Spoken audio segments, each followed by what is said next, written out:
Video रोक रहा था। ओके, नाउ नाउ ओके, अभी ठीक है, विजिबल, हाँ ठीक स्क्रीन है। Visible, Audible. हाँ ठीक Okay, है। so today we करते are going to start.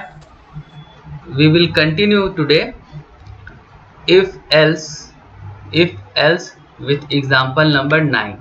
So today we are going to learn about if else conditional statement with the help of greater than equal operator. हम आज if else पढ़ेंगे, greater than equal to जो operator होता है उसको साथ मिला के। तो ग्रेटर देन इक्वल टू क्या बोलता है, पहले इसको थोड़ा सा समझ लेते हैं कि ग्रेटर देन इक्वल टू जो ऑपरेटर है बेसिकली वो एक कंपैरिजन ऑपरेटर है। ये कंपैरिजन ऑपरेटर का चार्ट है और ये ग्रेटर देन इक्वल टू का सिंबल है। और ग्रेटर देन इक्वल जो है ऑपरेटर वो करता क्या है, वो क्या क्या करता है, it checks left hand side value is greater और बोथ वैल्यूज आर इक्वल। मतलब इसके कहने का मतलब है, एग्जाम्पल में समझो कि लेफ्ट हैंड साइड की वैल्यू फॉर एग्जाम्पल 5 है और ग्रेटर देन इक्वल टू का ऑपरेटर हम लगा दिए और हम लगा दिए यहाँ पे 4। तो ये जो स्टेटमेंट हमारा डेफिनेशन क्या बोल रहा है ग्रेटर देन इक्वल टू का, ये बोल रहा है कि जो लेफ्ट हैंड साइड में वैल्यू है, लेफ्ट हैंड साइड में वैल्यू है 5 और राइट हैंड साइड में वैल्यू है 4। तो डेफिनेशन तुम्हारा ये बोल रहा है कि लेफ्ट हैंड साइड की वैल्यू बड़ी होनी चाहिए राइट हैंड साइड की वैल्यू से। मतलब with compare to right hand side value, left hand side value should always be greater than right hand side value. मतलब जो हमारा ये क्या है, ग्रेटर देन इक्वल टू का ऑपरेटर है, इसका सिंबल है, तो इसके राइट साइड में वैल्यू छोटी होनी चाहिए और लेफ्ट हैंड साइड की वैल्यू बड़ी होनी चाहिए। बस सिंपल सा यही है। सिंपल सा क्या है कि हमेशा लेफ्ट हैंड साइड की वैल्यू बड़ी होनी चाहिए और राइट हैंड साइड की वैल्यू छोटी होनी चाहिए। अगर ऐसा केस है, अगर ऐसा केस है कि लेफ्ट हैंड साइड की वैल्यू बड़ी है और राइट हैंड साइड की वैल्यू छोटी है, तो ऐसे केस में पूरा का पूरा हमारा ग्रेटर देन इक्वल ऑपरेटर क्या रिटर्न करता है, ट्रू रिटर्न करता है। क्या रिटर्न करेगा, ट्रू रिटर्न करेगा। जब ये जो कंडीशन है ये अगर सही हो जाती है तो ये क्या रिटर्न करता है, ट्रू। सही होने का मतलब लेफ्ट हैंड साइड की वैल्यू ऑलवेज बिग और right hand side value should always be smaller than left hand side. मतलब लेफ्ट हैंड साइड की वैल्यू बड़ी होनी चाहिए और राइट हैंड साइड की वैल्यू छोटी होनी चाहिए। अगर ऐसा कंडीशन होता है तो ये पूरा का पूरा हमारा greater than equal to operator true return करेगा। अब इसमें एक केस और है, एक केस और है। देखो 5 ग्रेटर देन इक्वल टू 5, ठीक है, ये लिखा हुआ है 5 ग्रेटर देन इक्वल टू 5। तो अब तुम देखोगे कि लेफ्ट हैंड साइड की वैल्यू जो ये है वो राइट हैंड साइड की वैल्यू से बराबर हो गई। अब लेफ्ट हैंड साइड और राइट हैंड साइड दोनों वैल्यू बराबर हो गई। क्या हो गई, बराबर हो गई। तो जब भी वैल्यू लेफ्ट हैंड साइड और राइट हैंड साइड की वैल्यू अगर बराबर हो जाती है तो ऐसे केस में हमारा equal to greater than equal to जो ये ऑपरेटर है ये हमेशा ट्रू रिटर्न करता है। मतलब ये पूरा का पूरा जो कंडीशन है ये ट्रू रिटर्न करेगा, ये ट्रू रिटर्न करेगा। तो ध्यान देने वाली दो बात है यहाँ पे। क्या ध्यान देना है कि लेफ्ट हैंड साइड की वैल्यू हमेशा बड़ी होनी चाहिए, तो तुम्हारा पूरा का पूरा कंडीशन क्या रिटर्न करेगा, ट्रू। और लेफ्ट हैंड और राइट साइड की वैल्यू अगर बराबर हो जाती है तो भी इस केस में ट्रू ही रिटर्न करेगा। दो केस है, अगर लेफ्ट हैंड साइड की वैल्यू बड़ी है राइट हैंड साइड की छोटी है तो ट्रू रिटर्न करेगा ही करेगा। अगर दोनों वैल्यू लेफ्ट हैंड साइड और राइट हैंड साइड की वैल्यू बराबर हो जाती है तो भी ट्रू रिटर्न करेगा। तो और अब तो तुमको समझ में आ गया कि ट्रू कैसे रिटर्न होगा। अब फॉल्स कब रिटर्न होगा, फॉल्स तभी रिटर्न होगा जब for example left hand side की वैल्यू छोटी हो गई। देखो ये लेफ्ट हैंड साइड में 3 है, राइट हैंड साइड में 4 है। तो ऐसे केस में पूरा का पूरा कंडीशन क्या हो जाएगा, फॉल्स हो जाएगा। तो ये पूरा कंडीशन क्या हमें रिटर्न करेगा, ये हमें फॉल्स रिटर्न करेगा। तो यहाँ हम लोगों ने समझा कि ग्रेटर देन इक्वल टू दो केस बनता है ग्रेटर देन इक्वल टू में। एक, अगर लेफ्ट हैंड साइड की वैल्यू बड़ी है तो ट्रू रिटर्न करेगा, और दोनों वैल्यू बराबर है तो भी ट्रू रिटर्न करेगा। और फॉल्स तो हम लोग अभी सीखे ही कि फॉल्स में लेफ्ट हैंड साइड की वैल्यू छोटी हो जाएगी, राइट हैंड साइड की वैल्यू बड़ी हो जाएगी, तो फॉल्स रिटर्न करेगा। इतना कॉन्सेप्ट क्लियर हो गया। तो हम अपने एग्जाम्पल पे चलते हैं, बहुत इजी है। Example number 9। एग्जाम्पल नंबर 9 में जैसा कि अभी हम लोग कंडीशन समझ रहे थे, तो कंडीशन यहाँ पे ट्रू हमने रखा है। कंडीशन क्या है कि ए को हम लोगों ने मान लिया कि 10 है, ए इक्वल टू 10। हम लोगों ने मान लिया कि ए कितना है, 10 है। उसके बाद हमने इफ ब्लॉक चालू किया। इफ ब्लॉक में क्या कंडीशन हम लोगों ने लिखा है कि a is greater than equal to 5। मतलब कोई बाहर से तीसरा आदमी आया और बोला कि a की वैल्यू बराबर है, a की वैल्यू बड़ी है या बराबर है 5 के। a की वैल्यू बराबर है या बड़ी है किसके, नंबर 5 के। तो ये जो उसने कहा, जो थर्ड पर्सन आके ये बात कहा, ये बात सही है या गलत है। तो हम लोग देखेंगे कि उसने क्या कहा, a is greater than equal to 5। मतलब a की जो वैल्यू है वो 5 से बड़ी है या बराबर है, उसने ये बात बोला। तो हमें यहाँ पे चेक करना है कि a की वैल्यू क्या है, 10 है। a की वैल्यू हमने फिक्स कर रखा है कि 10 है। तो क्या उस थर्ड पर्सन का बात सही होता है कि a is greater than equal to 5, यानी a 5 से बड़ा या 5 के बराबर है। तो यहाँ पे ये कंडीशन क्या हो जाएगा, ट्रू हो जाएगा। क्यों, क्योंकि a की वैल्यू यहाँ पे 10 है और 10 हमेशा 5 से बड़ा होता है, 5 से बड़ा होता है। तो 5 से बड़ा होता है लेकिन 5 10 के बराबर नहीं होता है। तो ऐसे केस में एक कंडीशन तो सेटिस्फाई हो गई कि a इज ग्रेटर देन 5, यानी a 5 से बड़ा है। तो a कितना है, 10 है। तो ये तो कंडीशन सेटिस्फाई होगी कि हाँ भाई a तो 5 से बड़ा है, लेकिन a 5 के बराबर नहीं है, तो ये कंडीशन फॉल्स होगी। तो यहाँ पे पहली वाली जो कंडीशन है, दोनों में से कोई एक ग्रेटर देन या इक्वल टू, दोनों में से कोई एक अगर ट्रू हो गया तो हमारा पूरा का पूरा कंडीशन क्या हो जाएगा, ट्रू हो जाएगा। हमारा पूरा का पूरा कंडीशन क्या हो जाएगा, ट्रू हो जाएगा। और जैसे ही ये कंडीशन पूरा का पूरा कंडीशन ट्रू हुआ, ये इफ ब्लॉक के अंदर में जो हमने ये मैसेज लिख रखा है, the value of a is greater then और इक्वल टू 5, ये प्रिंट हो जाएगा। और एल्स ब्लॉक का ये जो कोड है वो क्या हो जाएगा, स्किप हो जाएगा। क्या हो जाएगा, स्किप हो जाएगा। ये कोड यहां तक थ्योरी समझ में आया? आया सर। ओके, तो इसका हम लोग प्रैक्टिकल करके देखते हैं कि क्या होगा। Will have to go Google and type Python online compiler here and click on the first website here, and black color with console will open here, and we have to delete all those things here. Then here we write a equal to 10। ठीक है, a को हमने 10 माना। अब यहाँ से हम if else लगाएंगे, if space a is greater than equal to 5 colon print the value of a is greater than or equal to 5। ये तो if ब्लॉक का हो गया। अब else ब्लॉक लिखेंगे, print the value of a is not greater than or not equal to 5। तो अभी देखो हम a की वैल्यू को फिक्स कर दिए, क्या है 10, और थर्ड पर्सन आके क्या बोल रहा है कि ए की वैल्यू 5 से बड़ी है या ए की वैल्यू 5 से बराबर है, ये थर्ड पर्सन आके बोला।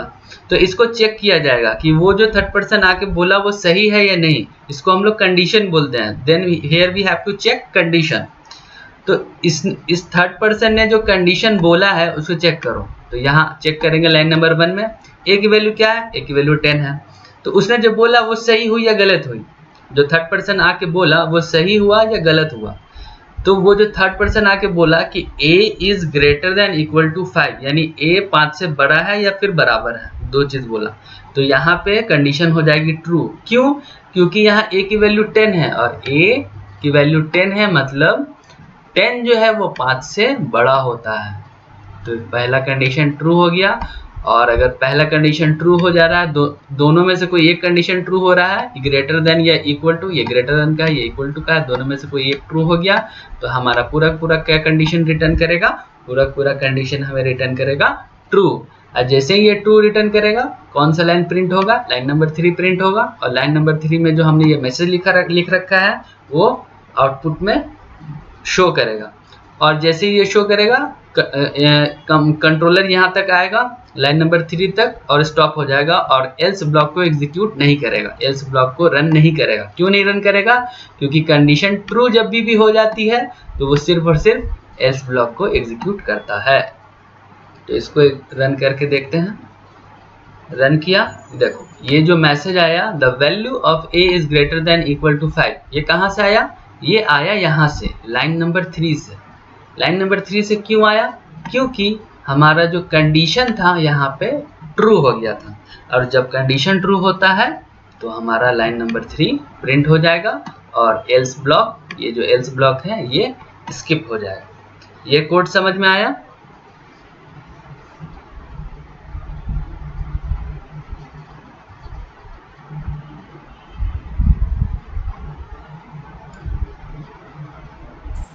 Yes sir.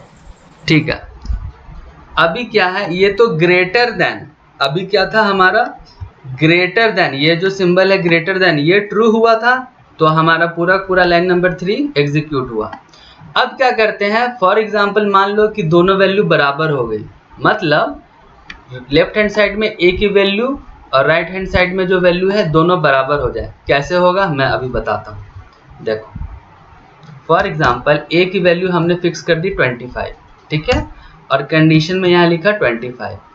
तो अब पूरा पूरा कंडीशन क्या बना कि a is greater than equal to 25, मतलब कोई थर्ड पर्सन बाहर से आया और बोला कि a की वैल्यू 25 से बड़ी है या फिर बराबर है।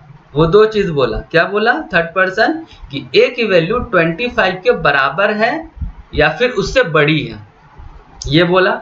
तो ये जो कंडीशन उसने बोला उसे अब हम चेक करते हैं। चेक करने के लिए लाइन नंबर 1 में जाएंगे और a की वैल्यू देखेंगे। a की वैल्यू क्या है? 25 है। तो a की वैल्यू हमने 25 फिक्स कर रखा है, तो वो जो थर्ड पर्सन आके हमें जो कंडीशन उसने बताया था, तो वो कंडीशन यहाँ पे ट्रू होगी या फॉल्स होगी? वो कंडीशन यहाँ पे ट्रू होगी। क्यों ट्रू होगी? क्योंकि a की वैल्यू 25 है, मतलब यहाँ पे भी 25, लेफ्ट हैंड साइड में भी 25 और राइट हैंड साइड में तो 25 है ही। तो 25 क्या हो गई? इक्वल हो गई। जब दोनों तरफ 25 है, लेफ्ट हैंड साइड और राइट हैंड साइड में, तो दोनों तरफ अगर इक्वल है तो हमारी पूरी की पूरी कंडीशन क्या हो जाएगी? ट्रू हो जाएगी। और हम जब भी कंडीशन ट्रू हो जाती है तो हमें पता है कि एल्स इफ ब्लॉक एग्जीक्यूट होता है। ये पूरा पूरा इफ ब्लॉक है और लाइन नंबर 3 में जो लिखा है वो प्रिंट हो जाएगा और एल्स वाला ब्लॉक स्किप हो जाएगा। इसे एल्स वाला ब्लॉक को पाइथन रन नहीं करेगा। तो इसको एग्जीक्यूट करके देखते हैं। The value of a is greater then और इक्वल टू 25, यहाँ लिख देते हैं, यहाँ 25। अभी देखना कौन सा ब्लॉक एग्जीक्यूट हो रहा है। हम एग्जीक्यूट करते हैं इसको। देखो the value of a is greater then और इक्वल टू 25, मतलब या तो वो बड़ा है या तो 25 है। तो ये जो मैसेज लिखा हुआ आ रहा है वो कहाँ से आ रहा है? वो यहाँ से आ रहा है, लाइन नंबर 3 से। क्यों आया लाइन नंबर 3 से? क्योंकि हमारा जो कंडीशन है यहाँ पे ट्रू हो गया। जैसे ही यहाँ पे कंडीशन ट्रू हुआ तो हमारा line number 3 line number 3 run हो गया और लाइन नंबर 4 स्किप हो गया। तो इक्वल हो जाता है जब LHS इक्वल टू RHS, ये LHS है ये RHS है, जब इक्वल हो गया तो हमारा ग्रेटर देन इक्वल टू ऐसे काम करता है। ये वाला कोड समझ में आया? Yes sir. तो अब हम लास्ट जो हमारा कंपैरिजन ऑपरेटर है, लास्ट हमारा जो कंपैरिजन ऑपरेटर है उसको देख लेते हैं जल्दी से। तो लास्ट हमारा जो कंपैरिजन ऑपरेटर है इसको बोलते हैं less than equal. Less than equal, तो ये इसका सिंबल है, ये इसका सिंबल है लेस देन इक्वल टू का। और ये करता क्या है, ये भी सिंपल है, उसका अपोजिट करता है। It checks left value is smaller और बोथ वैल्यूज आर इक्वल। मतलब लेफ्ट हैंड साइड की वैल्यू जो है ना वो छोटी होनी चाहिए और राइट हैंड साइड की वैल्यू बड़ी होनी चाहिए, या दोनों लेफ्ट हैंड और राइट हैंड साइड दोनों बराबर होनी चाहिए। तो ऐसा केस होता है तो वो ट्रू रिटर्न करेगा। अभी एग्जांपल देके समझाता हूँ। फॉर एग्जांपल हमने इधर लिखा 8989, फिर लेस देन इक्वल टू का ये सिंबल है, उसके बाद हमने लिखा 95। अभी देखो अकॉर्डिंग टू डेफिनेशन, डेफिनेशन में क्या बोला था कि लेफ्ट हैंड साइड की वैल्यू स्मॉल होनी चाहिए और राइट हैंड साइड की वैल्यू बड़ी होनी चाहिए। ऐसा केस बनेगा तो ये हमें क्या रिटर्न करेगा, ये ट्रू रिटर्न करेगा, ट्रू रिटर्न करेगा। या दोनों वैल्यू बराबर हो जाएगी तो भी ट्रू रिटर्न करेगा। तो अभी देखोगे ये लेफ्ट हैंड साइड में वैल्यू क्या है 89, राइट हैंड साइड में क्या है 95। तो लेफ्ट हैंड साइड की वैल्यू बड़ी हुई या छोटी हुई, लेफ्ट हैंड साइड की वैल्यू छोटी हुई और राइट हैंड साइड की वैल्यू बड़ी हुई। तो ऐसे केस में पूरा कंडीशन क्या हो जाएगा, ऐसे केस में पूरा कंडीशन ट्रू हो जाएगा। कंडीशन क्या हो जाएगा, ट्रू हो जाएगा। तो ट्रू कैसे हुआ, अभी देखो हम क्या करते हैं। फॉर एग्जांपल यहाँ से मैं लेफ्ट हैंड साइड को 98 लिख देता हूँ, लेफ्ट हैंड साइड में 98, राइट हैंड साइड में 95। अब तुम डेफिनेशन देखोगे तो पता चलेगा कि ये तो लेफ्ट हैंड साइड की स्मॉल होनी चाहिए थी, लेकिन हमने लेफ्ट हैंड साइड की वैल्यू क्या कर दी, बड़ी कर दी। जैसे ही हमने लेफ्ट हैंड साइड की वैल्यू बड़ी की और राइट हैंड साइड की वैल्यू छोटी कर दी, तो ऐसे केस में कंडीशन क्या हो जाएगा, फॉल्स हो जाएगा। जैसे ही लेफ्ट हैंड साइड की वैल्यू छोटी होगी और राइट हैंड साइड की वैल्यू बड़ी लेफ्ट हैंड साइड की वैल्यू बड़ी हो गई और राइट हैंड साइड की वैल्यू छोटी होगी, तो ऐसे केस में क्या रिटर्न करेगा, कंडीशन फॉल्स रिटर्न करेगा। एक एग्जांपल और है इसमें। फॉर एग्जांपल इधर लिखा है 90 लेस देन इक्वल टू 90। हमने क्या लिखा, लेफ्ट हैंड साइड में 90 और राइट हैंड साइड में 90। तो जैसे कि डेफिनेशन बोला, डेफिनेशन क्या बोला कि लेफ्ट हैंड साइड की वैल्यू और राइट हैंड साइड यानी LHS इक्वल टू RHS दोनों बराबर हो गया, तो ये कंडीशन क्या रिटर्न करेगा, ट्रू रिटर्न करेगा। जो हमारा less than equal to comparison operator है ये क्या रिटर्न करेगा, ट्रू रिटर्न करेगा। ये वाला समझ में आया, थ्योरी समझ में आया, ठीक है। Yes sir. अब जल्दी से इसका हम लोग प्रोग्राम देख लेते हैं, कोड। हाँ, ग्रेटर देन हो गया, लेस देन। तो लेस देन में हम लोग कंडीशन ट्रू वाला पहले चेक करेंगे, पहले हम लोग ट्रू वाला चेक करेंगे। ए की वैल्यू 50 लेंगे और उसको कंपेयर करेंगे 55 से। इसका कोड करते हैं। ए की वैल्यू हमने फिक्स कर दिया 50। अब लिखा if space a is less than equal to 55, ठीक है। उसके बाद print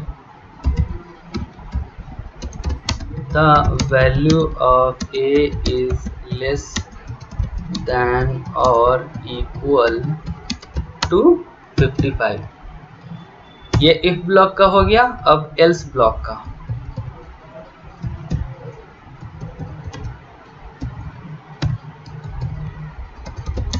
the value of a is not less than or equal to 55। अभी देखो कोड क्या है, हमने a की वैल्यू फिक्स कर दिया 50, a की वैल्यू 50 हो गई। अब कोई तीसरा पर्सन बाहर से आके क्या बोल रहा है, a is less than equal to 55। बाहर से जो पर्सन आया वो क्या बोला, वो क्या कंडीशन दिया कि a की वैल्यू 55 से कम है या फिर बराबर है, a की वैल्यू 55 से कम है या फिर बराबर है। तो ये जो उसने बोला है, ये जो उसने कंडीशन दिया है, इसको चेक करने के लिए हम लाइन नंबर 1 पे आएंगे और a का वैल्यू चेक करेंगे। a का वैल्यू क्या है 50, a की वैल्यू क्या है 50। जब a की वैल्यू 50 है तो उसने जो थर्ड पर्सन आके बोला था वो सही हुआ या गलत हुआ, वो सही हुआ या गलत हुआ, कंडीशन यहाँ पे ट्रू हुई या फॉल्स हुई? ट्रू है सर। ट्रू है, एग्जैक्टली। तो ट्रू कब हुआ, क्यों, जब हमारा कंडीशन यहाँ चेक किया गया कि कंडीशन तो यहाँ पे था कि 55, मतलब 55 से कम है। उसने क्या बोला कि a की वैल्यू 55 से कम है, तो a की वैल्यू 55 से तो कम ही है ना, कितना है 50 है। 50 जो है वो 55 से कम होता है, लेसर देन 55। तो ऐसे केस में पूरा पूरा कंडीशन क्या हुआ, ट्रू हो गया। जब कंडीशन ट्रू होगा तो ये पूरा पूरा if block, only if block will run and controller will skip else block, this else block will be skipped. Okay, now let's run here and check what the message is. Here you can see the message, the value of a is less than or equal to 55. This message comes from where? This message comes from line number 3. This is the line number 3. From here the message our come here. So our else block is skipped, our else block is skipped here, and only line number 3 and if block is executed and run successfully when, why this value is printed, why this message is printed, because our condition here is true, because our condition is here true. Now we will see a next okay, example number 12. ये code समझ में आया, got it? Yes sir. Okay, अभी क्या है, condition हमारा false होगा। Now our condition is false. अभी कंडीशन फॉल्स होगा कैसे, a की वैल्यू 70 और a की वैल्यू 45। अभी फॉल्स लेते हैं, चलो a की वैल्यू हमने मान लिया 70। अब यहाँ इफ ब्लॉक में हम क्या बोल रहे हैं, if a is less than equal to 45, print कर रहे हैं the value of a is less than और इक्वल टू 45। ये इफ ब्लॉक का हो गया। अब एल्स ब्लॉक का लिखेंगे। एल्स ब्लॉक का कैसे होता है, अपोजिट हो जाएगा। जो भी हमने यहाँ लिखा है ना, इफ ब्लॉक में जो भी हमने लिखा है ना, उसको नेगेटिव सेंटेंस में कन्वर्ट कर देंगे। नेगेटिव सेंटेंस कैसे होगा, उसमें नॉट लगा देंगे। कैसे नॉट लगाएंगे, देखो, the value of A is not less than और नॉट इक्वल टू 45। ये नॉट लगा के बना दिए हमारा मैसेज।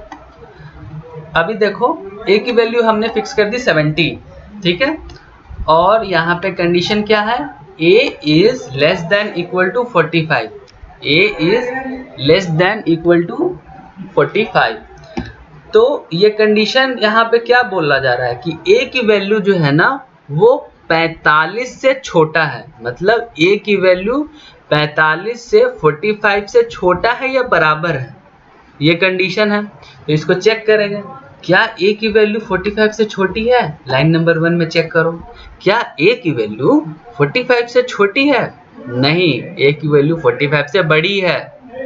क्यों? क्योंकि 45 छोटी होती है और a की वैल्यू यहाँ पे क्या है, 70 है। तो यहाँ पे पूरी की पूरी कंडीशन क्या हो गई, ये पूरी की पूरी कंडीशन क्या हो गई, फॉल्स हो गई। जब कंडीशन फॉल्स होता है तो इफ ब्लॉक का जो कोड है, ये जो कोड है लाइन नंबर 3 में, ये स्किप हो जाएगा। जब कंडीशन फॉल्स होता है तो इफ ब्लॉक का जो कोड है वो स्किप हो जाएगा, और कौन सा रन होगा, एल्स ब्लॉक का जो ये मैसेज वाला कोड लिखा है ये प्रिंट हो जाएगा, एल्स ब्लॉक का कोड प्रिंट हो जाएगा। इसको रन करके देखते हैं। देखो, the value of A is not less than और इक्वल टू 45। ये मैसेज कहाँ से प्रिंट हुआ, ये मैसेज यहाँ से प्रिंट हुआ, लाइन नंबर 5 से। एल्स ब्लॉक का कोड प्रिंट हुआ, एल्स ब्लॉक का कोड प्रिंट हुआ, और इफ ब्लॉक का जो ये कोड है लाइन नंबर 3 में, ये क्या हो गया, स्किप हो गया। सो ऐसे काम करता है कंडीशन अगर फॉल्स होगा तो इसमें एक चीज और है, जैसे कि ग्रेटर देन इक्वल टू में आप लोग समझे थे, equal LHS equal to RHS, उसी तरह इसमें भी सेम काम होता है। अगर यहाँ पे मैं 70 कर दूं तो कंडीशन क्या हो जाएगी, कंडीशन ट्रू हो जाएगी। कंडीशन ट्रू हो गई तो कौन सा लाइन प्रिंट होगा, लाइन नंबर 3। देख लो, the value of A is less than और सॉरी, यहाँ पे 45 होगा, यहाँ पे will have to edit here, sorry 70, my mistake. हाँ, अभी इसको रन करेंगे तो the value of A is less than और इक्वल टू 70, यह कहाँ से प्रिंट हुआ, ये प्रिंट हुआ यहाँ से, लाइन नंबर 3 से। क्यों प्रिंट हुआ, क्योंकि हमारा कंडीशन ट्रू हुआ। LHS equal to RHS, left hand side में भी 70 है, राइट हैंड साइड में भी 70 है, और दोनों अगर बराबर है तो कंडीशन क्या होता है, क्या रिटर्न करता है, लेस देन इक्वल टू, क्या रिटर्न करता है, ट्रू रिटर्न करता है। तो ट्रू रिटर्न करता है तो पूरा पूरा कंडीशन ट्रू हो जाएगा, तो लाइन नंबर 3 एग्जीक्यूट हो जाएगा और एल्स ब्लॉक का कोड स्किप हो जाएगा। तो ऐसे काम करता है तुम्हारा less than equal to operator if else के साथ। So now here your if else part is completed with the help of comparison operator. If you have any kind of question you can ask me here. From tomorrow we will start if else condition. Okay, tomorrow we will start from here.